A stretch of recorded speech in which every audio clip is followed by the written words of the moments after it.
नमस्कार, आपके साथ मैं हूं सुमेरा खान। अल्ताफ हुसैन का नाम आपने सुना है, वो नाम जिससे न सिर्फ इमरान खान बल्कि पाकिस्तान की हुकूमत डरती आई है। ये वो अल्ताफ हैं जिन्होंने पाकिस्तान को कैंसर कहा था। अल्ताफ हुसैन पाकिस्तान की तकरीबन हर सरकार के दुश्मन रहे हैं क्योंकि वो सच बोलते हैं। पाकिस्तान के हर चुनाव में सियासी रसूख रखने वाले अल्ताफ हुसैन पिछले 27 सालों से ब्रिटेन में निर्वासित जीवन जी रहे हैं और अब भारत में शरण भी चाहते हैं। इसके लिए अल्ताफ हुसैन ने प्रधानमंत्री मोदी से गुजारिश की है। अल्ताफ साहब इस समय लंदन से TV9 भारतवर्ष पर हमारे साथ जुड़े हैं, हमारे साथ मौजूद हैं। अल्ताफ हुसैन साहब, आपका बहुत बहुत स्वागत है TV9 भारतवर्ष में। हमसे बात करने के लिए आपका बहुत शुक्रिया। और मेरा पहला सवाल सर आपसे ये कि आपने अब से कुछ दिनों पहले कहा कि आप भारत में शरण लेना चाहते हैं। आप एक बड़े और कद्दावर नेता रहे हैं पाकिस्तान के, आपकी पार्टी का अभी भी बहुत वर्चस्व है पाकिस्तान में। उसके बावजूद वो कौन से हालात हैं जिसकी वजह से आप भारत से शरण मांग रहे हैं?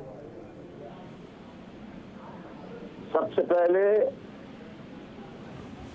आपके चैनल 9 के तवज्जुह से आपको चैनल 9 के तमाम engineers, technicians, cameraman, producers, directors, organisers समेत चैनल 9 के तमाम नाजरीन को नमस्ते, अस्सलामु अलैकुम, good evening. Good evening. Miss Sumera Khan साहिबा, आपने जो सवाल पूछा है जी। कि आपके बहुत चाहने वाले पाकिस्तान में रहते हैं तो आप भारत में क्यों रहना चाहते हैं, मैंने इसकी वजाहत एक निजी टेलीविजन इंडिया के उसमें भी की थी कि मैंने कुछ फॉर्मली अप्लाई नहीं किया है अपनी जात के लिए, अपने लिए। मैंने जो बात की है कि अभी जो कुछ मामला ऐसे हैं कि मैं भारत के इंग्लैंड से बाहर नहीं निकल सकता कुछ वजूहात की बुनियाद पर, लेकिन दुनिया भर में मेरे साथी, पाकिस्तान में मेरे साथी जो सालों से हाइडिंग में है और फौज के ISI के हुकूमत खानों में है और हाइडिंग में है, कहां कहां किस किस तरह से जिंदगी गुजार रहे हैं, उनको कम से कम अगर इंडिया सरकार, वजीर आजम मोदी साहब, अगर इंडिया सरकार इनायत करे, इंडिया के लोग इनायत करें और मुहाजिरों के लिए याउन, बलोच और सिंधी जो अपने हुकूक की जिद्दोजहद कर रहे हैं, तो उनको कम से कम एक छत मिल जाएगी। एक बहुत अच्छी जिंदगी नहीं, मुझे मालूम है 27 साल से असाइलम की जिंदगी कैसी जिंदगी होती है, मैं खूब अच्छी तरीके से जानता हूँ। लोग अपने लोगों से दूर रहना चाहते नहीं है। कोई भी, आप भी बुरा न मानिए कि आप अपने घर में रहना पसंद करेंगी या आप किसी और के यहाँ रहना पसंद करेंगी, कभी नहीं। कोई सब अपने घर में रहना पसंद करते हैं, लेकिन वो घर आपका अपना घर तो हो। हम जिस पाकिस्तान को हमारे बुजुर्गों ने बनाया उसको अपना घर समझ के आए, लेकिन वहां रहने वालों ने 72 सालों में हमें तस्लीम नहीं किया। मुस्लिम माइनॉरिटी प्रोविंसेस के लोग जो पार्टीशन के बाद इंडिया हिजरत करके गए, आज तक उन्हें तस्लीम नहीं किया गया है। इसीलिए बिल्कुल बिल्कुल, और इसीलिए मैंने आपसे पूछा कि आपके जो आप बता भी रहे हैं कि ऐसे तमाम लोग हैं जो आपके समर्थक हैं, जो आपके चाहने वाले हैं, जो मुहाजिर हैं, जो छुपे हुए हैं, जो डरे हुए हैं, जिन्हें डराया गया है, धमकाया गया है और वो अपनी जान बचाकर अलग अलग जगहों पर मौजूद हैं। हो सकता है पाकिस्तान में भी हो, पाकिस्तान के बाहर भी हो। वो कौन से हालात हैं इस वक्त पाकिस्तान में, वो कौन से हालात हैं जिसकी वजह से इतने मजबूर हो गए, जिस मुल्क को चुना वहां से बाहर आना चाहते हैं? क्या हालात हैं वो, अगर वो भी आप हमें बताएं। देखिए, मुल्क से बाहर तो कम है, लेकिन पूरे यानी दिल का यूं समझ लीजिए कि एक हिस्सा बैरून मुल्क है, बैरून पाकिस्तान है जी, सॉरी बैरून पंजाबिस्तान है, और बाकी हिस्सा पंजाबिस्तान में है। तो अब आप सोच रही होंगी कि पंजाबिस्तान कौन सा मुल्क है? जी हाँ। तो हमने तो, हमारे बुजुर्गों ने तो 72 सालों में पाकिस्तान आने के बाद पहले तो हमें इस्तेमाल किया, लिखा पढ़ा, इंफ्रास्ट्रक्चर ऑफ पाकिस्तान। वो हमारे बुजुर्गों ने लकड़ियां तोड़ के उसके कलम बनाए, कागज नहीं था तो पत्तों पे लिखे। हुकूमत का कारोबार है, जिंदगी इंफ्रास्ट्रक्चर खड़ा किया। जैसे ही खड़ा हो गया तो पंजाब की अक्सरियत में जिस ताकतवर फौज के पास अक्सरियत है, उसने कायद-ए-आज़म को कत्ल किया, फिर लियाकत अली खान को कत्ल किया, फिर सिविल सर्विसेज से तमाम महाजरों को मुलाजमत से निकाल दिया। फिर हमने वहाँ इंडस्ट्रियलाइजेशन की, तो वो नेशनलाइजेशन के नाम पर मुहाजिरों से, सनतकारों से, इंडस्ट्रियलिस्ट से तमाम इंडस्ट्रीज छीन ली गई, बैंक छीन लिए गए, इंश्योरेंसेस कंपनीज छीन ली गई, ये सब कुछ छीन लिए गए। तो उसके बाद कोटा सिस्टम नाफिज हुआ जी। जुल्फकार अली भुट्टो के जरिए फौज ने quota system province of Sindh में to divide the people of Sindh, ताकि इस दुनिया पर सिंधी और उर्दू बोलने वालों में तफरीक पैदा हो। इस साजिश में भुट्टो मरहूम को इस्तेमाल किया जी। भुट्टो मरहूम को लेकिन सर, आपने पंजाबिस्तान कहा, मैं चाहूंगी कि उस पर हम और थोड़ी बात करें, क्योंकि यहाँ हिंदुस्तान में, ताकि लोग समझ पाएं कि आप क्या कह रहे हैं और उसके क्या मायने हैं। आपके कहने का ये मकसद है कि पंजाब का बहुत इन्फ्लुएंस है, पंजाब का ज़्यादा इन्फ्लुएंस वहाँ पर सेना में है, और वो सेना लगातार मुहाजिरों को और जो भी अल्पसंख्यक हैं वहाँ, चाहे वो खैबर पख्तूनख्वा में हो या बलोच हो, उन्हें दबाती है। आपने लगातार जिक्र किया है कि किस तरह के जुल्म किए जाते हैं, किस तरह के जुल्म ये पंजाबिस्तान की जो सेना है वो कर रही है पाकिस्तान में इस समय, मुहाजिरों पर, बलोचों पर, खैबर पख्तूनख्वा पर और वहां पर तमाम महिलाओं और बच्चों पर, सिंधियों पर भी जी। तो मैं अब आपके सवाल का जवाब देता हूं। देखिए, पाकिस्तान के पहले 2 सूबे थे, एक मशरिकी Pakistan, former east Pakistan, and former west known as west Pakistan. But after the dismemberment of Pakistan, East Pakistan became independent state presently known as Bangladesh, and remaining West Pakistan became, they took the name of Pakistan and named it Pakistan. Pakistan तो जनाब कायद-ए-आज़म के बाद पाकिस्तान कत्ल हो गया था। बाकी कायद-ए-आज़म की कत्ल पर खून के छींटे लियाकत अली खान के फेंक कर बिल्कुल मिसमार कर दिया था। अब 2 कौमी नजरिया रह गया था, उस पर उल्लू बना रहे थे। तो डिवीजन ऑफ डिसमेंबरमेंट यानी बंगालियों का कत्ल करके वहां मुसलमान माँ बहन बेटियों की 2 लाख से ज्यादा उनके साथ बलात्कार करके उनको प्रेग्नेंट किया, घरों को जलाया और 2 मिलियन बंगालियों को मारकर जब भारत की सेना का, भारत की फौज का आमना सामना हुआ तो हथियार डाल दिए, और हथियार डालने के बाद जुल्फकार अली भुट्टो 93,000 कैदियों को वापस लाए।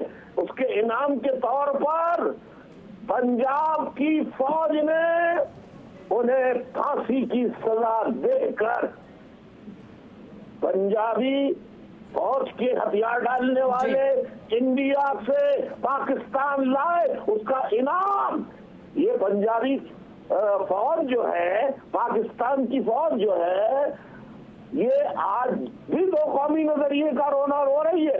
मैं ये कहता हूँ तो कि अच्छा पाकिस्तान टूट गया, अब मैं आता हूँ आपके सवाल की तरफ। पाकिस्तान के 4 सूबे बच गए, बलोचिस्तान, सूबा सिंध, सूबा सरहद, NWFP जो presently known as KPK Khyber Pakhtunkhwa, और सूबा सिंध।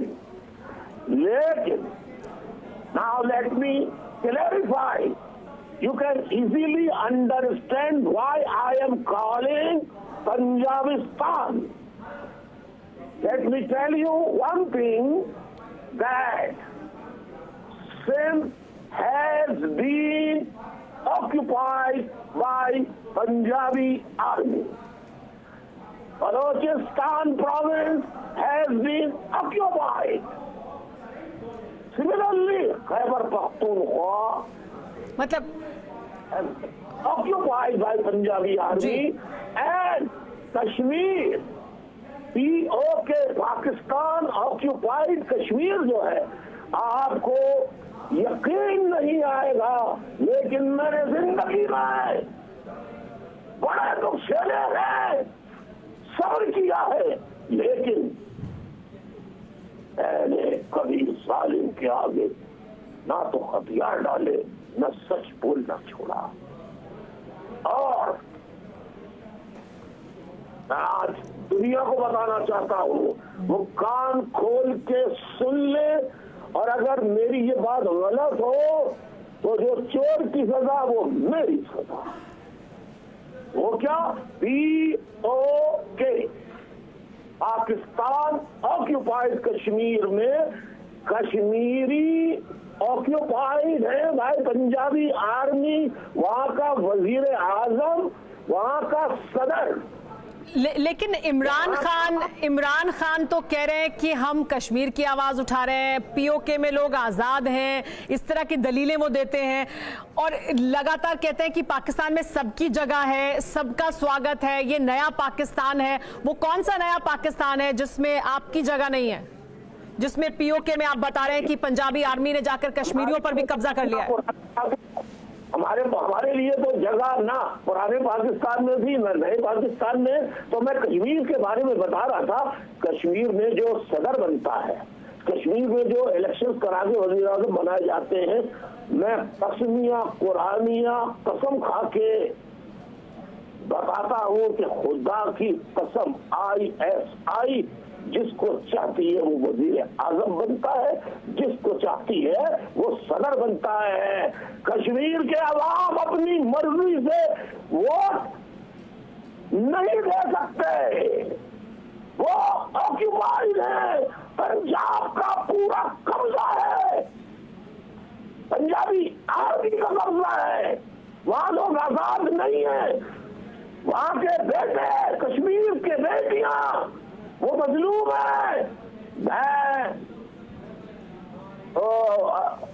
अब ये गलत बात समझी जाएगी, लेकिन जब नरेंद्र मोदी साहब ने, सरकार ने 370 लगा के जो उनके पास कश्मीर था उसको एनेक्स करके अपने साथ मिलाकर कश्मीरियों को घुसपैठियों से, ये जो आईएसआई की जो मर्सनरीज इनके बनाए हुए जिहादी आउटफिट्स, जिहादी आउटफिट्स जो है वो कश्मीर में जाके घुसपैठिए जो है वो आतंकवाद जिन्हें कहते हैं वादी, वो वहां बम्बार्डमेंट करते हैं, वहां पे उनका रास्ता रोक दिया है। लेकिन कश्मीर तो भारत का था, भारत का है और भारत का रहेगा।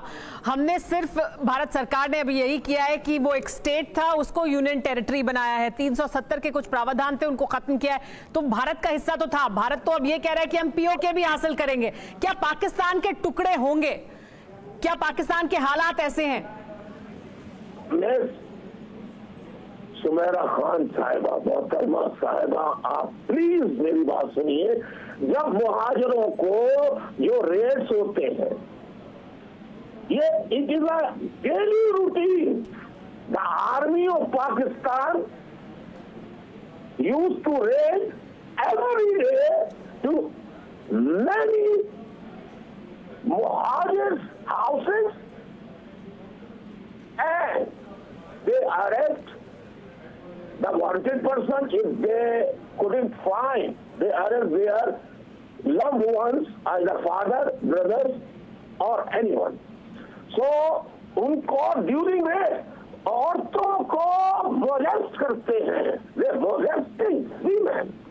Even were muhajir women were molested. Baloch, Sindhi, Pashtun women were molested, girls were molested, even raped by Punjabi army। और मुहाजिरों को ड्यूरिंग रेस कहते हैं इंडियन एजेंट, भारत के एजेंट, गांधी की औलाद, राजीव गांधी की औलाद, इंदिरा गांधी की औलाद, रा के एजेंट, इंडियन एजेंट। तो भाई हमारे बुजुर्गों से जो गलती, ब्लंडर, मिस्टेक हो गई थी, खुदा के लिए इंडिया के लोग माफ करें। हमारी बुजुर्गों की जन्मभूमि भारत थी और हम इंडियन जब ये हमें कहते ही हैं तो हम तो कहते हैं कि भाई सारे जहां से अच्छा हिंदुस्तान हमारा। पाकिस्तान के आपको आजकल क्या उससे बेहतर तो आप बयान नहीं कर सकते अल्ताफ हुसैन साहब। पूरे हिंदुस्तान ने उसे सुना है और मैं चाहूंगी कि टीवी9 भारतवर्ष के दर्शक भी, जो आप कह रहे हैं कि हमसे गलती हो गई, या जो पहले आए थे लोग जो पाकिस्तान का सपना देखकर आए थे उनसे गलती हुई और वापस उन्हें हिंदुस्तान में ले लिया जाए या हिंदुस्तान बड़ा दिल दिखाए, वो उससे बेहतर शब्दों में नहीं कह सकते जो आपने कहा था। मैं चाहूंगी एक बार फिर, अगर आप, क्योंकि आपको इसके लिए जाना भी जाता है, आप जिस तरह से अपनी बात रखते हैं, सारे जहां से अच्छा हिंदुस्तान हमारा, अगर वो आप एक बार फिर हमें सुनाएं तो। मैं सिर्फ यही नहीं कहता, मैं ये कहता हूं, मैं जितना मुहाजिरों के लिए उन पर होने वाले मजालिम पर मेरा दिल दुखता है, उतना ही सिंधियों, क्योंकि सिंध मेरी छोटी धरती माँ है और इंडिया मेरी नानी धरती माँ है। यानी आप यूं समझिए कि मेरे आबा अजदाद की कब्रें, मेरे दादा, परदादा, दादा, ये सब की कब्रें इंडिया में है। अब इसी तरह मैं कहता हूँ कि सिंधी परेशान है, बलोच परेशान है, पश्तून, तो भाई अगर बलोच आजादी मांग रहे हैं, सिंधी आजादी मांग रहे हैं, सिंधी स्पीकिंग हो या उर्दू स्पीकिंग मुहाजिर, वो सब आजादी मांग रहे हैं। तो हम गैर नहीं थे, हमें इंडिया के लोग माफ कर दें और कम से कम अगर हम तो ये दिल्ली से, आगरे से, लखनऊ से, बॉम्बे से, हैदराबाद से, बिहार से हिजरत करके आए थे, हमारे बुजुर्गों की खबरें तो वही है। हमें तो कम से कम आप बना लें, वरना आजाद कराएं बलोचिस्तान को भी, को भी। हमारा समय भी खत्म हो रहा है। मैं चाहूंगी कि जो आप कह रहे हैं उसे अगर आप उस तरह से बयां करें जैसे आपने इससे पहले भी किया है। देखिए अब हमारा रह किया गया है, यानी अगर मैं आपको बताऊं, यानी आप सारे मुहाजिर सिंधी बलोचों को ले नहीं सकते, हिंदुस्तान में ये नामुमकिन है।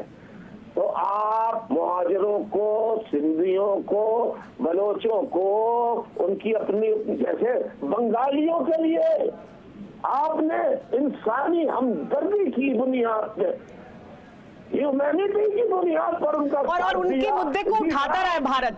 अभी भी यूएनएससी में भी, यूएन में भी प्रधानमंत्री नरेंद्र मोदी ने लाल किले की प्राचीर से इस मुद्दे को उठाया। जो जुल्म पाकिस्तान में हो रहा है उसका जिक्र किया है भारत ने, और भारत लगातार उनके साथ खड़ा है, उनकी लड़ाई में, उनके आंदोलन को, उनके दुख तकलीफ को दुनिया को बताने के लिए।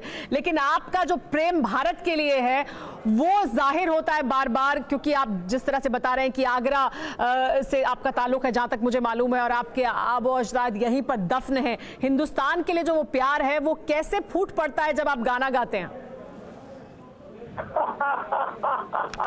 वो इसलिए फूट पड़ता है, आपके चैनल का नाम है channel 9 TV9 Bharatvarsh. Channel 9 Bharatvarsh. तो चैनल 9 जहां होगा उससे मुझे मोहब्बत क्यों नहीं होगी? क्योंकि जो कल तक भारत माँ का हिस्सा था, सूबा सिंध, वही हम हिजरत करके गए, और मेरे घर को उर्फे आम में 9-0 कह के पुकारा जाता है। 9 के बाद कोई हिंसा ही नहीं आता, उसके बाद तो फिर 0 शुरू। लेकिन हमारे दर्शकों के लिए आप नहीं सुनाएंगे सारे जहां से अच्छा हिंदुस्तान हमारा?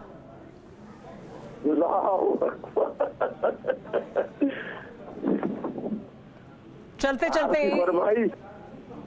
आपकी फरमाइश पूरी करता हूँ सुमेरा खान साहिबा। मेरी आवाज, क्योंकि मैं रोजाना स्पीचेस कर रहा हूँ अपने ऑर्गेनाइजेशनल भी और इंटरव्यूज भी दे रहा हूँ, बिल्कुल बैठ गई है, लेकिन फिर भी मजाक ना हो। तो आप दिल से गाएंगे ना? आवाज, ये दिल की आवाज है, मेरे दिल की।